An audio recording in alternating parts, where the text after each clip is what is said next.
Here we're on the patio courtyard, trees touching the roof. Moving on along. Inside this closet. Kind of chewed up there a little bit. And inside this closet we've got two water heaters. Two separate water heaters it looks like. We've got two expansion tanks. And there's nothing wrong with two expansion tanks. So don't get me wrong. Wrong. But only one is required when you have high water pressure. So you got more than enough pressure tanks. So you shouldn't have cloth tape on your flue. You should have thimbles around where your flue goes up through the garage ceiling. Thimbles should be there. This insulation should go on down to the tanks. You should have insulation on your T and P drain lines. And you just feel the tank, you feel that drain line. That's your heat right there. Feel that? Well, that's your cold water side. Feel that? That's your heat right there. So you're losing it. This insulation should come on down. This is where the electrical system is bonded. Right up from there. The electrical system, not the gas. So it says that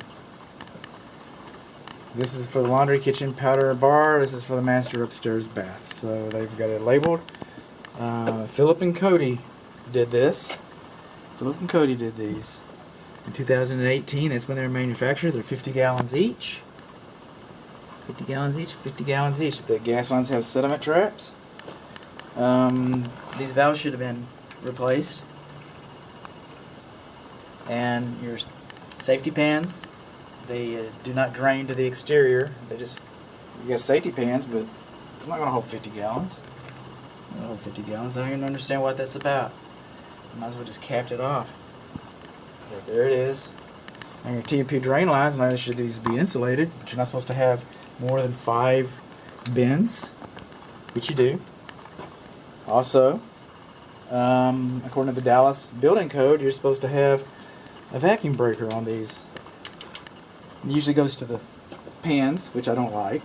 I could care less about a vacuum breaker, but I didn't write the code. Nobody talked to me about it. So usually these go down to the pans, and then the pans go outside. In the exterior, these terminate higher than 6 inches, higher than 9 inches, higher than a foot to your neighbor's wall. So when this opens up, it's 200 pounds of pressure at 200 degrees, and so it's just going to be spraying all over your neighbor. And I imagine you probably hear something about that. Care and use manuals are not present. And I'm not seeing, this is a new water heater installation in 2018.